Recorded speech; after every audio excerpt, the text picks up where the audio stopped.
어머니, 정말 이런 곳에서 사세요? 최지수의 목소리에는 노골적인 혐오가 담겨 있었습니다. 그녀는 코를 찡그리며 국밥집 입구에서 망설였습니다. 30년 된 낡은 간판과 기름때가 낀 유리창이 눈에 들어왔습니다.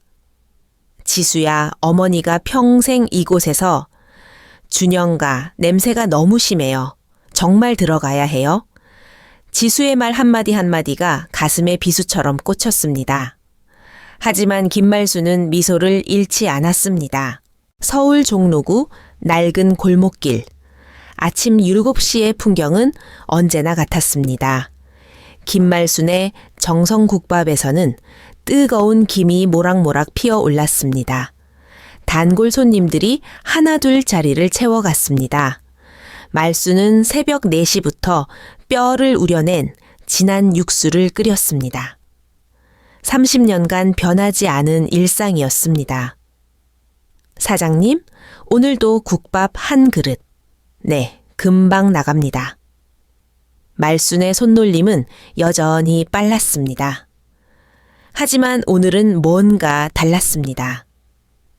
아들, 준영이 약혼녀를 데려온다고 했던 날이었습니다. 김말순, 72살입니다. 25의 남편을 잃고 홀로 아들을 키워왔습니다. 그녀의 하루는 새벽 4시에 시작되어 밤 10시에 끝났습니다. 손님이 없는 오후 시간에는 뒷방에서 특별한 일을 했습니다. 장학재단 관련 서류들을 검토하는 것이었습니다. 하지만 아무도 그 사실을 알지 못했습니다. 그들은 몰랐다. 자신들 앞에 선 이 여인의 진짜 정체를 30년간 숨겨온 비밀이 있었습니다. 어머니, 지수가 왔어요. 준영의 목소리에 말수는 앞치마를 정리하며 밖으로 나왔습니다. 그리고 그녀는 보았습니다. 아들 옆에 선 젊은 여자를 말입니다. 최지수는 30살, 대학병원 내과 의사였습니다. 명품 핸드백을 든 그녀의 모습은 낡은 국밥집과 극명한 대조를 이루었습니다. 그녀는 한 발짝도 가게 안으로 들어오려 하지 않았습니다.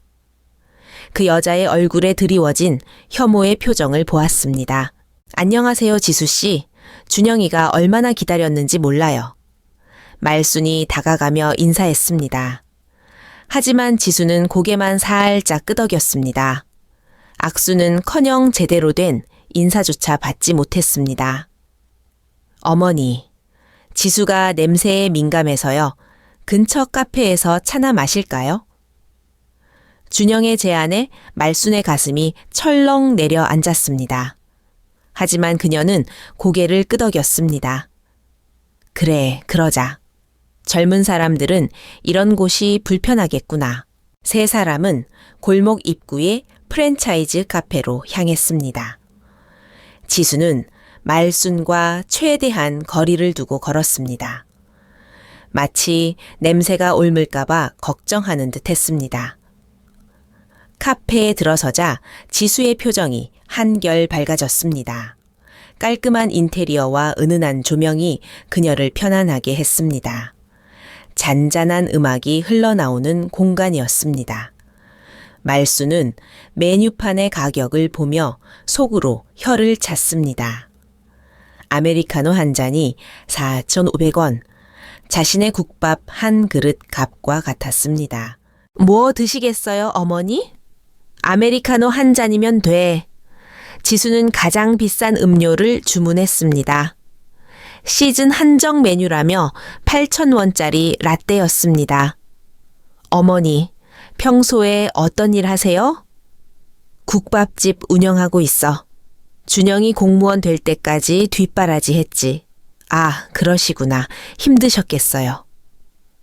지수의 말에는 동정도, 존경도 담겨 있지 않았습니다. 그저 형식적인 인사말일 뿐이었습니다. 지수는 의사라고 들었는데 어느 병원에서 일해? 대학병원 내과입니다. 전문의 자격 취득하고 2년째 근무하고 있어요. 지수의 목소리에는 자부심이 가득했습니다. 마치 자신의 학력과 직업을 과시하는 듯 했습니다. 그래, 대단하구나. 준영이가 좋은 사람 만났네. 말순의 진심 어린 칭찬에도 지수는 시큰둥한 반응을 보였습니다. 오히려 화제를 돌리려는 듯 말을 꺼냈습니다. 그녀의 눈빛이 예리해졌습니다. 어머니, 혹시 준영 오빠 결혼 준비 어디까지 하셨어요? 갑작스러운 질문에 말순은 당황했습니다.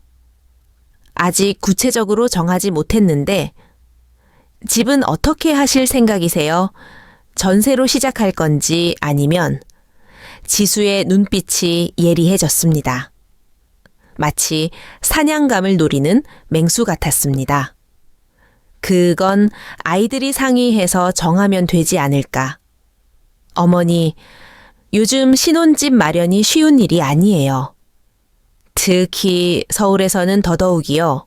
지수는 핸드폰을 꺼내 부동산 앱을 보여주었습니다. 이 정도 지역에서 전세 얻으려면 최소 2억은 있어야 해요. 하지만 전세보다는 매매가 낫죠.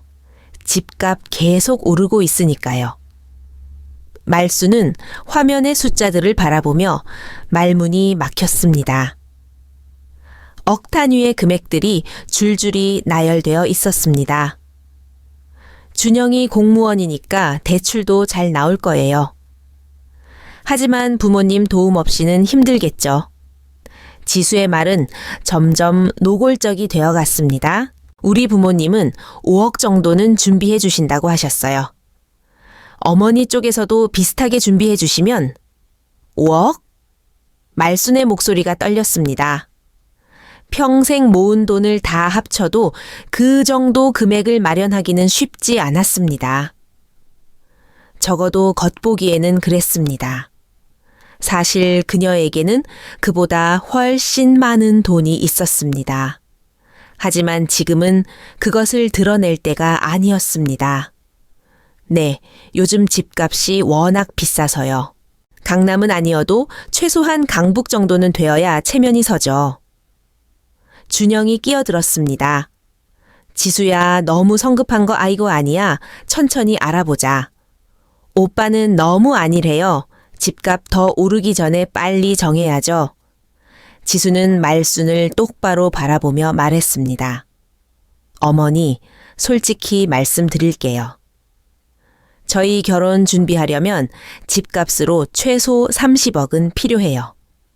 그리고 예단이며 예물이며 해서 5억 정도 더 들고요. 35억? 말순의 입에서 신음 같은 소리가 새어나왔습니다. 네, 더도 말고 덜도 말고 딱 그 정도면 될 것 같아요.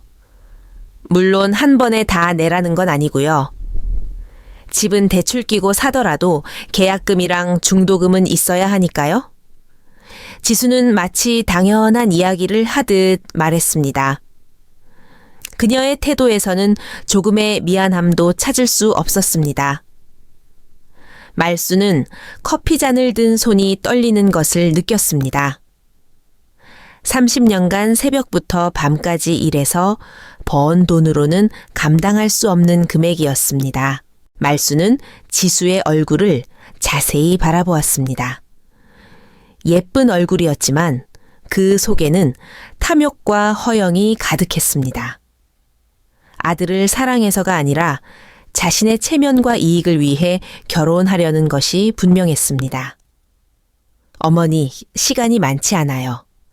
다른 병원 의사분이 저한테 관심 보이고 계시거든요. 그분 부모님은 이미 강남의 아파트 준비해 놓으셨대요. 지수의 말은 협박에 가까웠습니다. 말순의 가슴이 답답해졌습니다. 아들이 이런 여자에게 빠져서 어머니를 배신하고 있다는 현실이 견디기 힘들었습니다. 알겠다. 생각해보마. 말순이 간신히 입을 열었습니다. 어머니, 언제까지 생각해 보실 거예요? 집 알아보는 것도 시간이 걸리는데 한 달만 시간을 다오. 한 달요? 너무 길지 않아요? 지수의 얼굴에 불만이 드러났습니다. 말수는 자리에서 일어났습니다. 더 이상 이 자리에 있고 싶지 않았습니다. 그럼 먼저 가보마. 준영아, 지수씨 집까지 잘 바래다 드려라. 말순이 카페를 나서는 순간 지수의 목소리가 뒤에서 들려왔습니다. 준영 오빠, 어머니가 정말 준비해 주실 수 있을까요? 국밥집 운영해서 그런 큰 돈이 있을 리 없잖아요. 지수야, 그런 말 하지 마. 현실적으로 생각해야죠. 차라리 처음부터 솔직하게 말씀하시지. 말수는 걸음을 멈췄습니다. 뒤돌아보고 싶었지만 참았습니다. 그 대신 속으로 다짐했습니다. 30억을 원한다고? 좋다. 그런데 그 돈이 어디서 나오는지는 네가 상상도 못할 거야. 국밥집으로 돌아온 말수는 뒷방에서 금고를 열었습니다. 그 안에는 황금손장학재단, 이사장 인감과 통장들이 정리되어 있었습니다. 그녀는 잠시 그것들을 바라보다가 다시 금고를 닫았습니다. 아직은 때가 아니야. 하지만 그때가 오면 그녀의 입가에 차가운 미소가 떠올랐습니다. 30억? 그 정도 돈이라면 그녀에게는 용돈에 불과했습니다. 하지만 그 돈을 받을 자격이 있는지부터 확인해야 했습니다. 간홍과 나야 혹시 시간 되면 만날 수 있을까? 최간홍 변호사는 말순의 30년 지기 친구였습니다. 그녀의 진짜 정체를 아는 몇 안 되는 사람 중 하나였습니다. 30억이라. 정말 큰 용기네. 이 게임의 규칙을 바꿀 때가 왔습니다. 김말수는 카페를 나선 후 곧장 집으로 향했습니다. 35억이라는 숫자가 머릿속에서 맴돌았습니다. 국밥집 30년 수익으로는 상상도 할 수 없는 금액이었습니다. 하지만 그녀에게는 전혀 문제가 되지 않았습니다. 문제는 그 돈을 요구한 최지수의 태도였습니다. 말순의 발걸음이 무거웠습니다. 30년간 숨겨온 비밀이 흔들리고 있었습니다. 과연 언제까지 이 연기를 계속해야 할까요? 엄마, 어떻게 됐어요? 현관에서 기다리고 있던 준영이 다가왔습니다. 그의 얼굴에는 기대와 불안이 뒤섞여 있었습니다. 지수가 뭐라고 하던가요? 준영의 목소리가 떨렸습니다. 어머니의 표정을 살피며 조심스럽게 물었습니다. 그는 좋은 소식을 간절히 바라고 있었습니다. 사랑하는 지수와의 결혼을 위해서 말입니다. 말수는 아들의 얼굴을 찬찬히 살펴봤습니다. 30년 전 갓난아기였던 이 아이를 위해 모든 것을 포기했던 순간이 떠올랐습니다. 황금손장학재단 이사장이라는 자리도 포기했습니다. 화려한 사교계 생활도 뒤로 했습니다.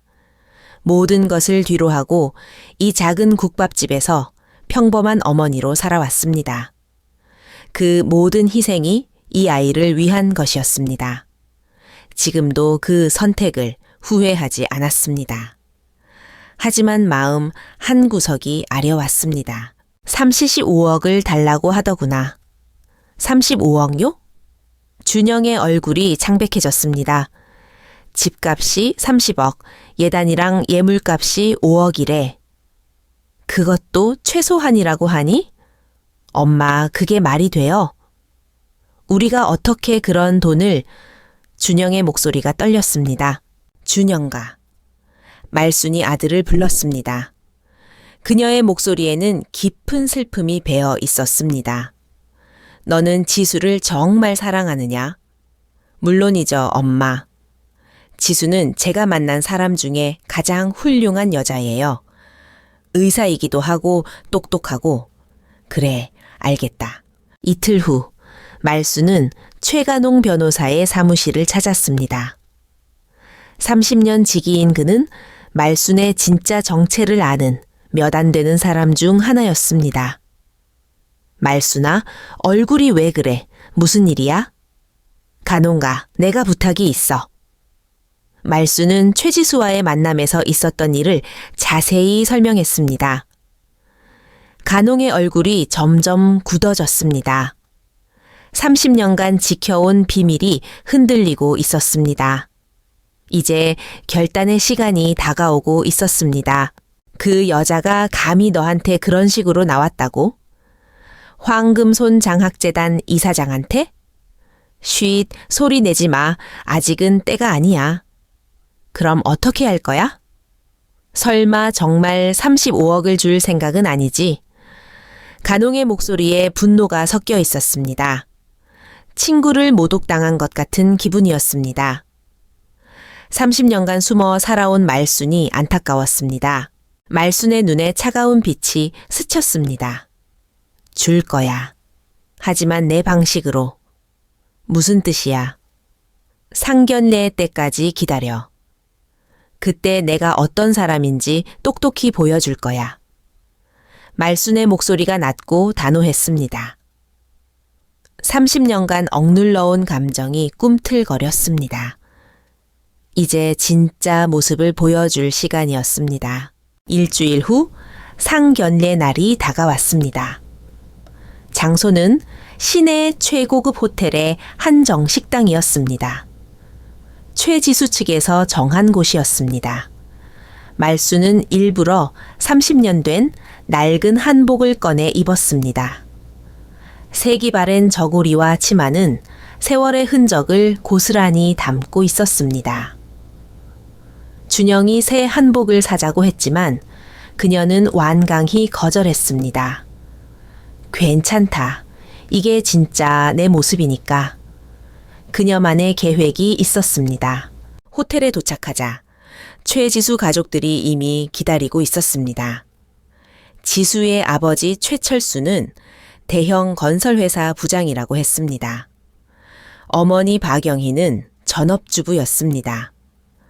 두 사람 모두 고급 정장을 차려입고 있었습니다. 어머, 이분이 준영이 어머니세요? 박영희가 말순의 모습을 위아래로 훑어보며 말했습니다. 그 시선에는 노골적인 실망이 담겨 있었습니다. 계급의 벽이 선명하게 드러나는 순간이었습니다. 안녕하세요. 준영이 어머니 김말순입니다. 말순이 정중히 인사했지만 상대방의 반응은 차갑기만 했습니다. 아, 네. 앉으세요. 최철수가 건성으로 대답했습니다. 그의 표정에서 역시 국밥집 할머니답다는 생각이 읽혔습니다. 식사가 시작되자 분위기는 더욱 어색해졌습니다. 최지수 가족들은 서로 눈짓을 주고받으며 수군거렸습니다. 말수는 모든 것을 지켜보고 있었습니다. 지수 아빠가 다니는 회사에서는 임원들 연봉이 억 단위래요. 요즘 건설 경기가 좋아서 박영희가 은근히 자랑을 늘어놓았습니다. 우리 지수도 대학병원에서 인정받는 의사거든요. 교수님들도 앞으로가 기대된다고 하시고 말수는 조용히 듣고만 있었습니다. 준영은 불편한 기색을 보였지만 지수를 의식해서인지 끼어들지 못했습니다. 계급 자랑이 계속되고 있었습니다. 그런데 어머니, 국밥집 장사는 어떠세요? 요즘 경기가 안 좋다던데. 최철수가 은근히 떠보는 듯한 투로 물었습니다. 그럭저럭 살만합니다. 아, 그러시군요. 근데 이번 결혼 준비는 어떻게 하실 생각이세요? 지수가 말하기를 35억 정도면 될 것 같습니다. 말순이 담담하게 대답하자 최지수 가족들의 표정이 놀라움으로 바뀌었습니다. 정말요? 어머니께서 그 정도 여력이 되세요? 박영희가 의심스러운 눈으로 물었습니다. 네, 준비해 보겠습니다. 어머, 정말 다행이네요. 사실 좀 걱정했거든요. 국밥집으로는 한계가 있을 것 같아서. 지수가 끼어들었습니다. 그런데 어머니, 혹시 대출 받으실 생각은 아니시죠? 나중에 문제 될 수도 있거든요. 대출이 아닙니다. 그럼 어떻게? 국밥집 30년 해봤자 그 정도 목돈이 생길 리가. 최철수가 직설적으로 의문을 제기했습니다. 혹시 탈세하신 거 아니에요? 박영희가 날카롭게 묻자 분위기가 급격히 차갑게 식었습니다. 말순의 얼굴이 굳어졌습니다. 어머니. 준영이 당황해서 말렸지만 이미 상황은 돌이킬 수 없었습니다. 아니에요. 그냥 궁금해서. 요즘 자영업자들 중에 신고 안 하는 분들이 많다잖아요. 저희도 걱정되는 게 나중에 세무서에서 문제 제기하면 지수까지 연루될 수 있거든요. 최철수가 거들었습니다. 30년간 성실하게 세금을 납부해온 자신을 탈세범 취급하는 것이었습니다. 오빠, 이건 중요한 문제예요. 나중에 우리 가정에 피해가 올 수도 있거든요. 알겠습니다. 말순이 조용히 말했습니다. 그녀의 목소리는 평온했지만 눈빛은 차갑게 식어 있었습니다. 다음에 만날 때 자세히 말씀드리겠습니다. 어떤 방법으로 그 돈을 마련할 수 있는지. 일주일 후에 다시 만나시죠. 그때 모든 것을 보여드리겠습니다. 말순이 자리에서 일어났습니다. 30년 만에 진짜 자신을 되찾을 준비를 하고 있었습니다. 일주일 후 운명의 날이 밝았습니다. 말순은 새벽 5시부터 깨어 있었습니다. 창밖으로 보이는 도시의 불빛들이 하나둘 꺼져가고 있었습니다. 그녀는 오늘이 모든 것이 결정되는 날이라는 걸 알고 있었습니다. 침실 한켠에는 낡은 한복이 놓여 있었습니다. 하지만 옷장 깊숙이 숨겨둔 검은색 정장이 그녀의 시선을 끌었습니다. 아니야. 아직은 때가 아니야. 말순은 고개를 저으며 다시 평범한 옷을 골랐습니다. 오늘은 마지막 기회를 주는 날이었습니다. 지수와 그 가족들이 정말로 변할 수 있는지 확인하는 날이었습니다. 핸드폰이 울렸습니다. 최가농 변호사였습니다. 말순아, 오늘 정말 괜찮겠어? 내가 보기엔 이미 답이 나온 것 같은데. 가농아, 나도 알아. 하지만 준영이를 위해서라도 마지막까지 확인해 봐야겠어. 혹시 모르잖아. 지수가 진심으로 반성하고 있을지도. 그런 사람들이 일주일 만에 변할 리 없어. 내가 40년간 법정에서 본 사람들 중에 그런 케이스는 단 한 번도 없었다고. 말순은 쓴웃음을 지었습니다. 그래도 어머니 마음이라는 게 그런 거야. 끝까지 희망을 버릴 수가 없어. 말순의 목소리에는 깊은 애정이 담겨 있었습니다. 35년간 아들을 키우며 품었던 그 마음이었습니다. 아무리 상처받아도 포기할 수 없는 어머니의 사랑이었습니다. 하지만 동시에 그녀는 알고 있었습니다. 오늘이 정말 마지막 기회라는 것을, 더 이상 참을 수 없다는 것을. 한편 강남의 한 고급 카페에서는 다른 분위기였습니다. 최지수는 부모님과 마지막 작전 회의를 하고 있었습니다. 일주일 전 상견례에서의 승리감이 아직 그녀의 얼굴에 남아 있었습니다. 엄마, 아빠, 오늘이 진짜 마지막이야. 저 할머니가 35억을 어떻게 마련하는지 봐야지. 지수의 아버지가 커피를 홀짝이며 말했습니다. 지수야, 설마 정말로 그 돈을 가져올 거라고 생각해? 국밥집에서 30년 벌어봤자 얼마나 되겠어. 카페 안에는 그들의 자신만만한 웃음소리가 울려 퍼졌습니다. 그러니까요. 지수의 어머니가 계산기를 두드리며 덧붙였습니다. 분명히 사채라도 쓰려고 할 텐데 그럼 우리가 더 유리한 위치에 서는 거죠. 어차피 빚더미에 앉게 될 집안이니까. 우리가 원하는 조건을 더 강하게 밀어붙일 수 있어요. 지수는 만족스러운 표정을 지었습니다. 준영이는 이미 내 편이고 시어머니는 궁지에 몰렸고 완벽하지? 그때 지수의 핸드폰이 울렸습니다. 준영이었습니다. 여보, 어머니가 오늘 무언가 다르셔.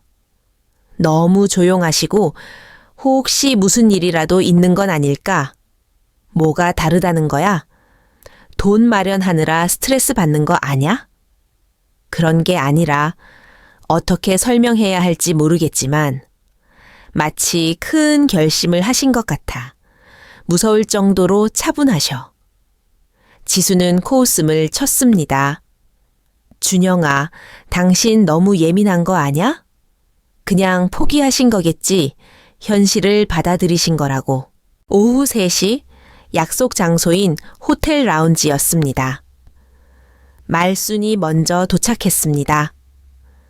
그녀는 여전히 평범한 옷차림이었습니다. 하지만 뭔가 달라진 게 있었습니다. 등이 더 곧게 펴져 있었고 눈빛에는 흔들림이 없었습니다. 곧이어 지수 가족이 나타났습니다. 이번에도 화려한 명품으로 치장한 모습이었습니다. 그들은 말순을 보자마자 실망스러운 표정을 감추지 않았습니다. 어머님, 안녕하세요. 지수가 형식적으로 인사했습니다. 오늘은 좋은 소식을 가져오셨겠죠? 말순은 조용히 고개를 끄덕였습니다. 앉으세요. 할 말이 있어요. 모두가 자리에 앉자 지수의 아버지가 성급하게 입을 열었습니다.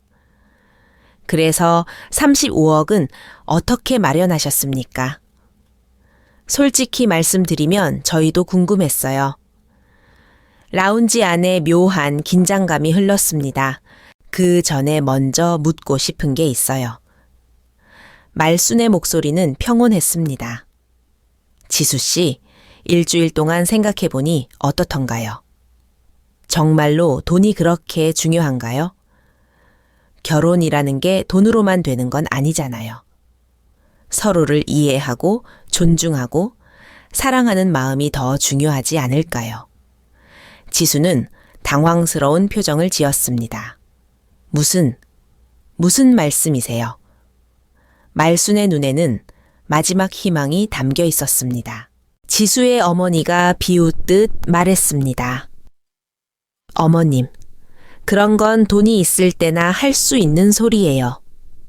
현실을 보세요. 요즘 세상에 사랑만으로 어떻게 살아가요? 그래서 35억이 꼭 필요하다는 말씀인가요? 당연하죠. 지수가 목소리를 높였습니다. 제가 어떤 환경에서 자랐는데 국밥집 며느리로 살라는 거예요? 그 말에 담긴 혐오감이 라운지 안을 차갑게 만들었습니다. 말순이 깊은 숨을 쉬었습니다. 그럼 이렇게 해보는 건 어떨까요? 지수 씨가 일주일만 우리 국밥집에서 일해보는 거예요. 진짜 며느리가 되려면 시어머니가 어떻게 살아왔는지 알아야 하지 않을까요? 지수는 즉시 고개를 저었습니다. 말도 안 돼요. 제가 왜 그런 걸 해야 해요? 저는 의사라고요. 그 냄새 나는 곳에서 일하라고요. 제 손에 기름 냄새라도 뵐까봐 무서워요. 말순의 눈빛이 차갑게 변했습니다. 그리고 솔직히 말해서 어머님도 이제 나이가 있으시니까 은퇴하시는 게 어때요? 35억만 마련해 주시면 저희가 알아서 잘 살 테니까. 은퇴? 말순이 되물었습니다. 지수의 어머니가 거들었습니다. 그러게요. 이제 아들도 결혼하는데 어머님께서 계속 장사하실 이유가 있나요? 편히 쉬세요. 말순은 잠시 말을 잃었습니다. 30년간의 모든 노력이 한순간에 무시당하는 순간이었습니다. 말순은 가방에서 서류 봉투를 꺼냈습니다. 은행에서 대출을 받았어요. 담보는 뭘로 하셨어요? 국밥집이요? 지수 가족이 서로를 바라보며 웃음을 터뜨렸습니다. 어머님, 국밥집이 35억이나 할 리 없잖아요. 지수가 서류를 대충 훑어보더니 코웃음을 쳤습니다. 이게 뭐예요? 가짜 서류 만드신 거예요? 강남 빌딩, 여의도 오피스텔, 이런 게 어떻게 국밥집 사장 명의로 되어 있어요? 그들의 조롱 섞인 웃음이 라운지에 울려 퍼졌습니다. 지수의 아버지가 서류를 빼앗아 보더니 고개를 저었습니다. 이건 명백한 위조 서류네요. 어머님, 이런 식으로 우리를 속이시려고 하세요? 정말 실망이에요? 지수가 목소리를 높였습니다. 돈이 없으면 없다고 솔직히 말씀하시지 왜 이런 짓까지 하세요? 그럼 어머님이 재벌이라는 말씀이에요? 국밥집에서 기름 냄새 풍기면서 사시는 분이? 말순의 손이 떨리기 시작했습니다. 그 서류들은 진짜예요. 그럼 증명해 보세요. 지수가 테이블을 탁 치며 일어섰습니다. 정말로 이 부동산들이 어머님 것이라면 증명해 보라고요.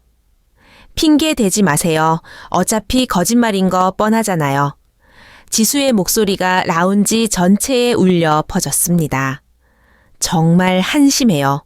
나이 드신 분이 이런 유치한 거짓말까지 하시다니? 주변 테이블의 사람들이 쳐다보기 시작했습니다. 말순의 얼굴이 창백해졌습니다. 솔직히 말해서 어머님 같은 분이 제 시어머니라는 게 창피해요.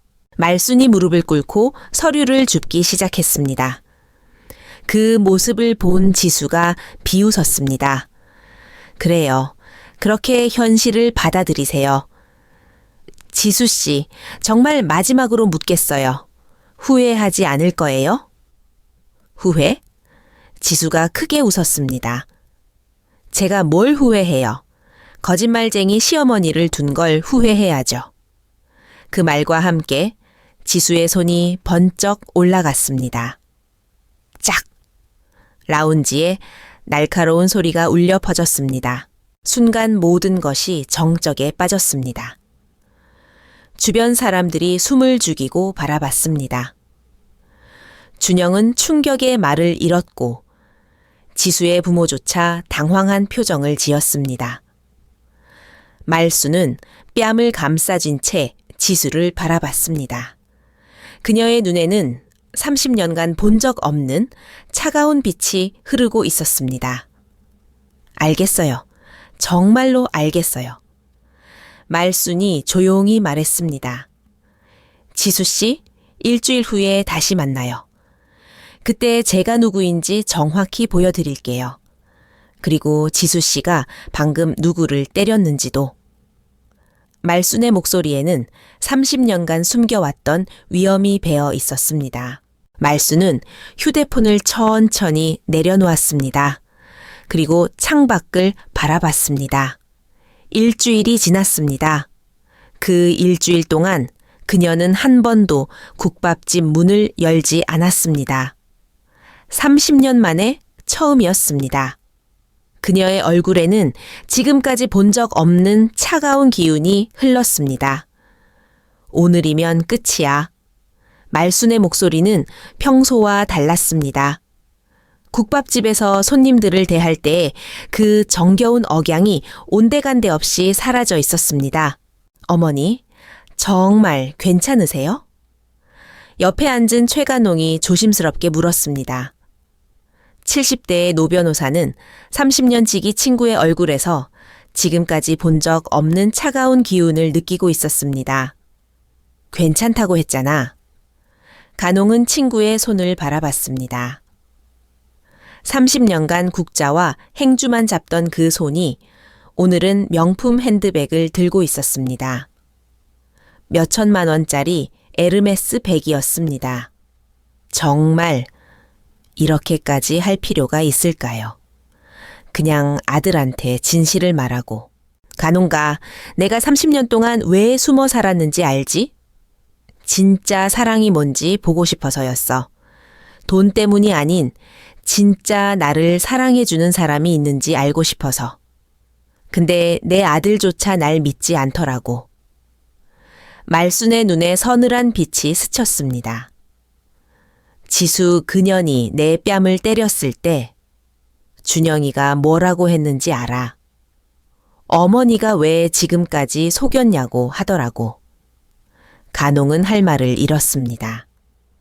30년 동안 새벽 4시에 일어나서 국물 우리고 손님들 뒷바라지 하면서 번 돈으로 그 애 대학 보내고 공무원 시켜줬는데 그게 속인 거래. 말순이 일어섰습니다. 오늘 그녀는 평소와 완전히 달랐습니다. 검은색 정장에 진주 목걸이, 그리고 은은하게 발린 화장이었습니다. 30년 전 황금손장학재단을 설립할 때의 그 모습이었습니다. 이제 진짜 내가 누군지 보여줄 때야. 간홍은 친구의 변화된 모습에 말을 잃었습니다. 30년 동안 숨겨져 있던 진짜 김말순이 모습을 드러내는 순간이었습니다. 그녀의 눈빛에는 확고한 결의가 담겨 있었습니다. 같은 시각 지수는 병원 응급실에서 환자를 보고 있었습니다. 일주일 전 그 일이 있은 후로 마음이 계속 불안했습니다. 말순의 마지막 말이 자꾸 귓가에 맴돌았습니다. 일주일 후에 내가 누구인지 보여주겠다. 지수의 손이 미세하게 떨리고 있었습니다. 환자를 돌보는 중에도 집중이 되지 않았습니다. 불길한 예감이 계속 머릿속을 맴돌았습니다. 그때까지만 해도 그녀는 말순의 진짜 정체를 전혀 모르고 있었습니다. 지수야, 전화 왔어. 간호사가 다가와서 말했습니다. 누구요? 모르겠어. 황금손장학재단이라고 하는데. 지수의 손이 떨렸습니다. 황금손장학재단? 그 유명한 재단에서 왜 자신에게 전화를? 여보세요? 최지수 의사님이신가요? 황금손장학재단 사무국장 김철민입니다. 이사장님께서 오늘 오후 3시에 뵙자고 하시는데요. 이사장님이요? 저를요? 전화가 끊어진 후 지수는 멍하니 서 있었습니다. 오후 3시 강남 황금빌딩 30층이었습니다. 지수는 화려한 로비를 지나 엘리베이터를 탔습니다. 30층에 도착하자 황금손장학재단 이사장실이라는 금색 명패가 보였습니다. 최지수 의사님이시죠? 이사장님께서 기다리고 계십니다. 비서가 안내했습니다.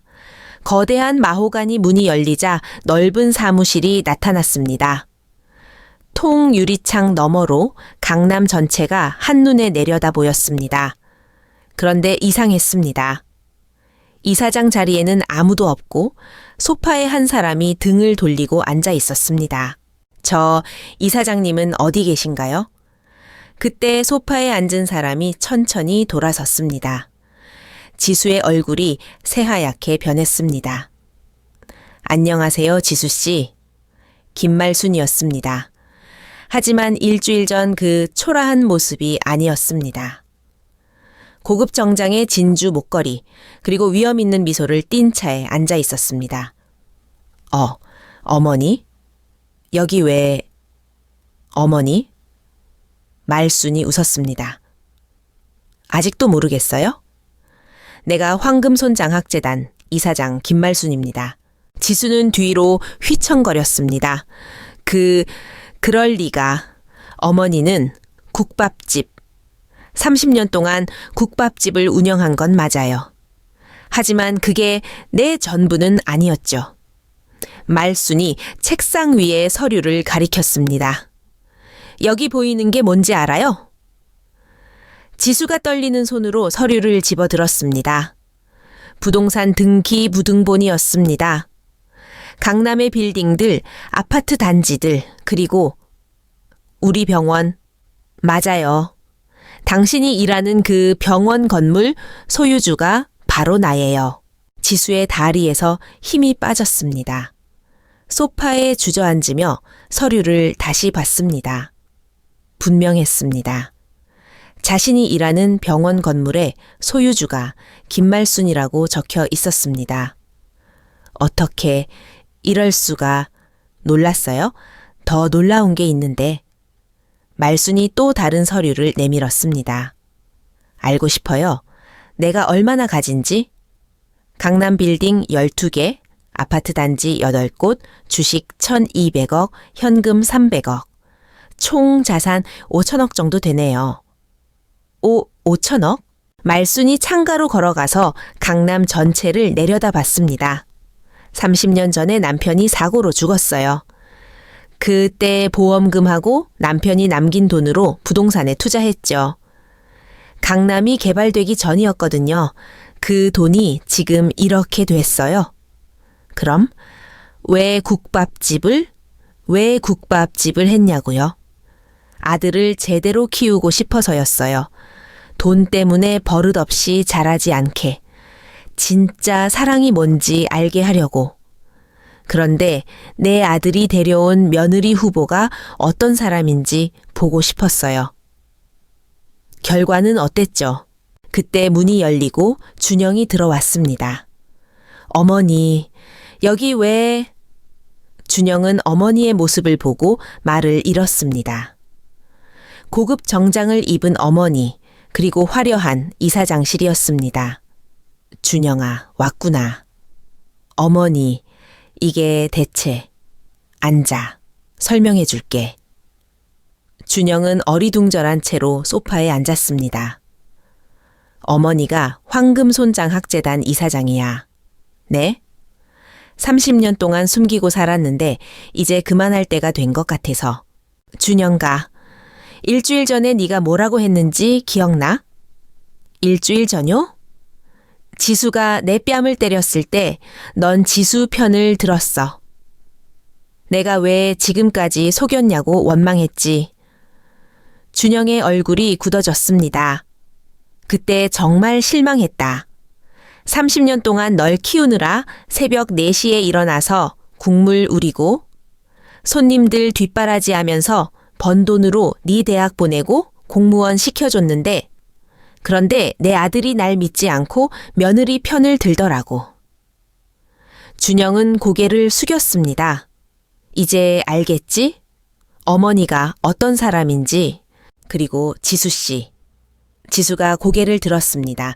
눈에 눈물이 가득했습니다. 당신 병원 건물 임대료 6억이 밀려 있다고 했죠? 네. 내일까지 안 들어오면 계약 해지예요. 그럼 병원 문 닫아야죠. 잠깐만요. 제발. 지수가 무릎을 꿇었습니다. 죄송합니다. 정말 죄송합니다. 제가 잘못했어요. 이제 와서 사과해요? 제발, 기회를 한 번만 더 주세요. 말수는 차가운 표정으로 지수를 내려다봤습니다. 그리고 한 가지 더. 말순이 또 다른 서류를 꺼냈습니다. 이게 뭔지 알아요? 지수가 서류를 봤습니다. 사채업체 차용증이었습니다.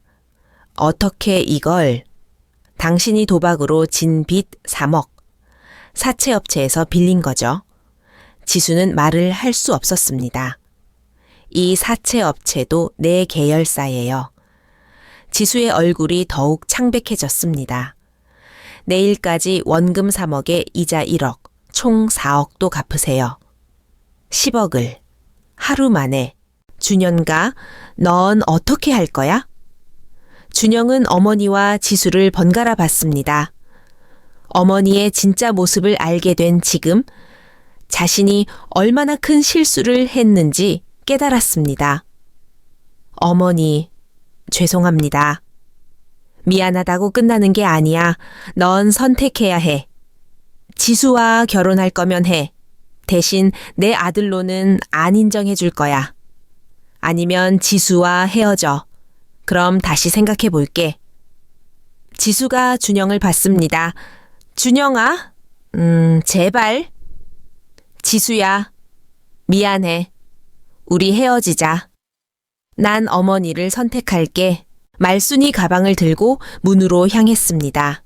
준영아 따라와. 준영이 어머니를 따라 나가려다가 잠시 멈춰서 지수를 봤습니다. 지수야, 정말 미안해. 하지만 이건 네가 자초한 일이야. 그리고 문이 닫혔습니다. 지수는 혼자 남겨진 이사장실에서 바닥에 주저앉아 울기 시작했습니다. 30층 창밖으로 보이는 강남의 화려한 불빛들이 이제는 모두 자신과는 상관없는 세계처럼 느껴졌습니다. 냄새나는 국밥집 할머니라고 무시했던 그 사람이 실제로는 이 모든 것의 주인이었다는 사실이 믿어지지 않았습니다. 그리고 이제 자신은 모든 것을 잃게 될 것이라는 절망감이 밀려왔습니다. 내일까지 10억, 어떻게? 지수의 절망적인 울음소리만이 고요한 이사장실에 메아리 쳤습니다. 다음 날 오후 6시입니다. 황금손 장학재단 이사장실에는 정막이 흘렀습니다.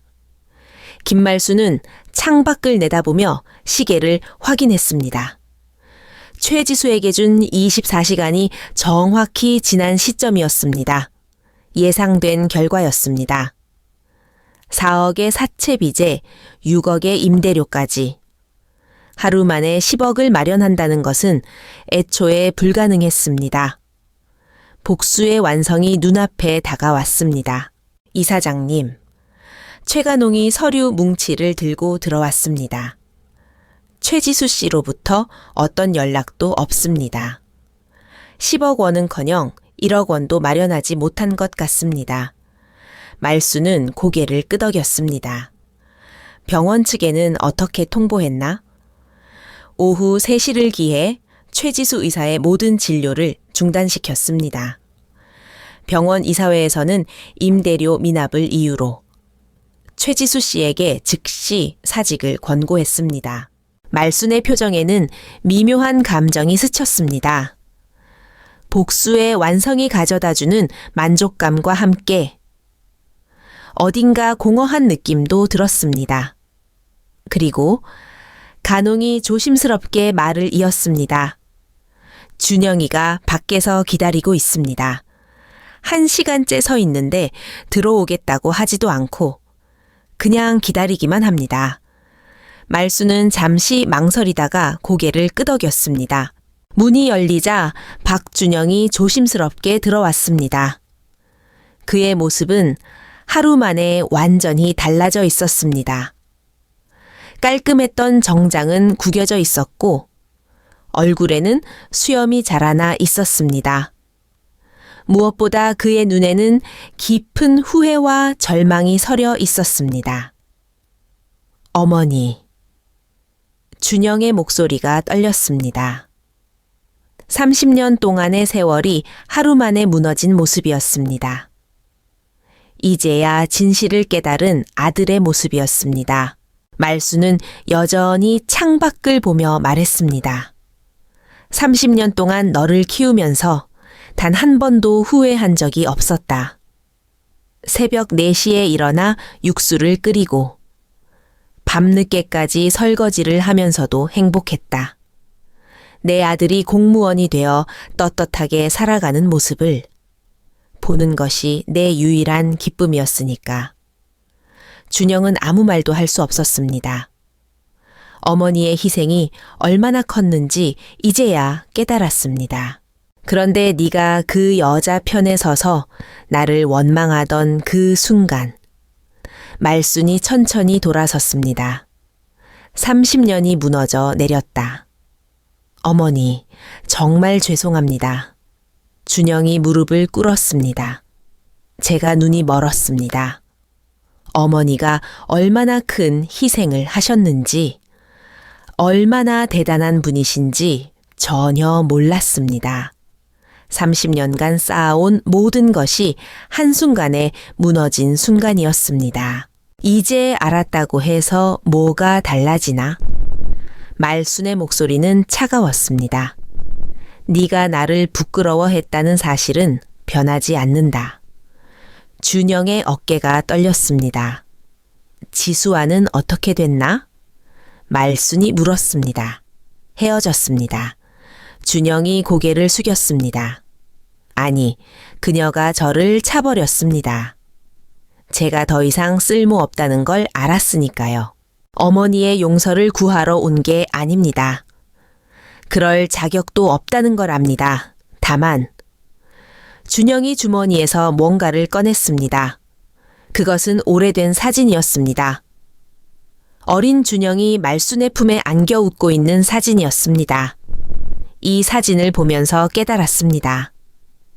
제가 진짜 사랑받았던 건 어머니 품에서였다는 걸요.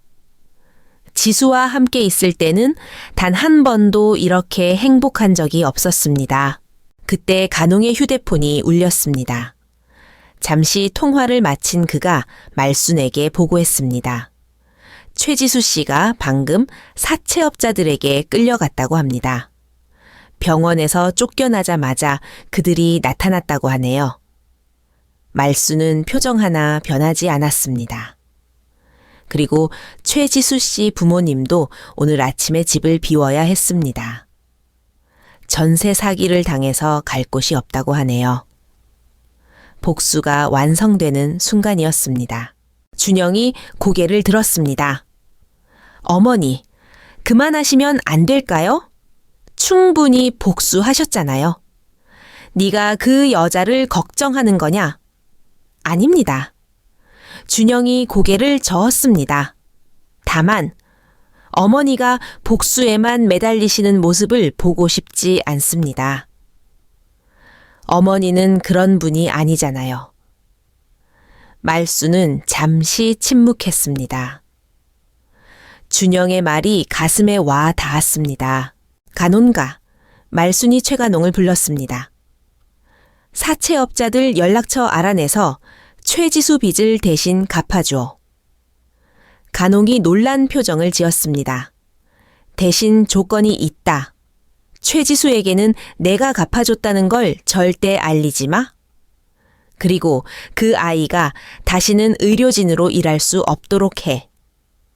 의사 면허는 그대로 두되 어떤 병원에서도 받아주지 않도록 조치해.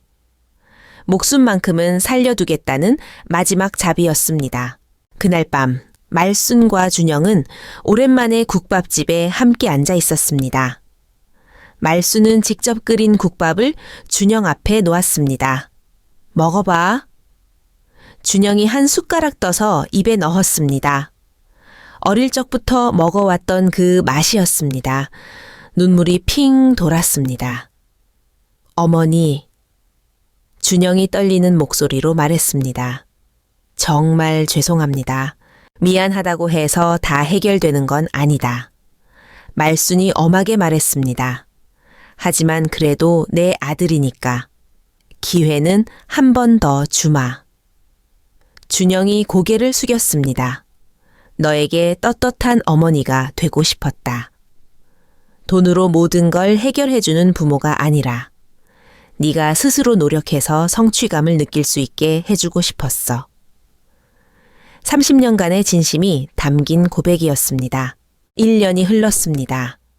국밥집은 여전히 선겁 중이었습니다. 다만 예전과 다른 점이 있다면 이제는 준영도 퇴근 후면 어김없이 국밥집에 나와 어머니를 도왔습니다. 아저씨, 국밥 하나요. 단골 손님이 소리쳤습니다. 네, 금방 나갑니다. 준영이 대답하며 국밥을 가져다 주었습니다. 말순은 그런 아들의 모습을 흐뭇하게 바라봤습니다. 진정한 가족의 모습이 완성되었습니다. 어머니, 오늘 장학재단에서 연락 왔어요? 준영이 말했습니다. 이번 학기에 장학금 받을 학생들 명단이 나왔다고 하네요. 그래? 몇 명이나 되나? 200명입니다. 모두 어려운 형편의 우수한 학생들이래요. 말순이 만족스러운 표정을 지었습니다. 황금손장학재단은 여전히 활발하게 운영되고 있었습니다. 이제는 준영도 재단 일에 참여하며 어머니의 뜻을 이어가고 있었습니다. 그날 저녁 국밥집 문이 조심스럽게 열렸습니다. 최지수였습니다. 1년 전에 화려한 모습은 온데간데 없이 사라지고 수수한 옷차림에 화장기 없는 얼굴이었습니다. 안녕하세요. 지수가 작은 목소리로 말했습니다. 말수는 설거지를 하던 손을 멈추고 지수를 바라봤습니다. 앉아. 말순이 짧게 말했습니다. 진심으로 반성하는 모습이 보였습니다. 6개월이 더 지났습니다. 국밥집은 여전히 손님들로 붐볐습니다. 말순과 준영은 어느새 완벽한 호흡을 맞추며 가게를 운영하고 있었습니다. 돈이 많다고 해서 행복한 것은 아니었습니다. 복수를 완성한다고 해서 마음이 편해지는 것도 아니었습니다. 진정한 행복은 사랑하는 사람들과 함께하는 평범한 일상에 있었습니다.